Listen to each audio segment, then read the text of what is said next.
Assalamu alaikum, qadırmenді халайық. Мына Түркияда болып жатқан және Сирияда болған зілзалаға жүрегіміз қатты ауырып жатыр. Қабырғамыз қайысып жатыр. Мемлекет басшымыз Ердоғанға хабарласып, Түркия мемлекетінің басшысына хабарласып, оларға гуманитарлық жәрдемді және де құтқарушыларды жібереміз деп көңілімізге кішкене демеу берді.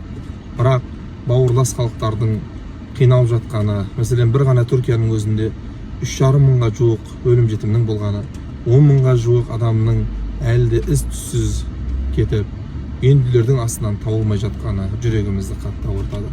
Аллах субханаху ва тағала бауырлас халықтарға сабыр берсін. Бауырлас халықтарға Аллах субханаху ва тағала төзім берсін. Тас түскен жерін ауыр дейді.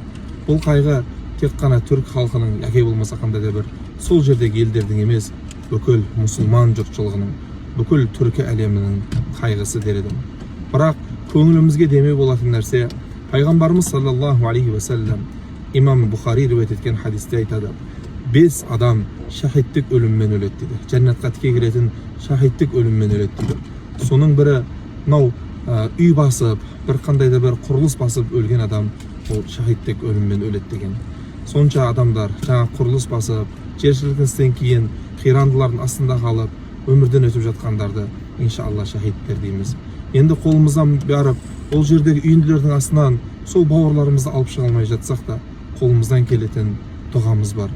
Сол дұғаларымызбен, сол бауырларымызбен біргеміз. Баршаларыңызға, түрік бауырларымызға және басқа да сол жерде қиналып жатқан бауырларымызға дұға қылуды сұраймыз. Аллах субханаху ва тағала бастарынан мына қиыншылықты кетірсін. Аллах субханаху ва тағала көрген соңғы қиыншылықтар осы болуын нәсіп етсін. Аллах амандық берсін.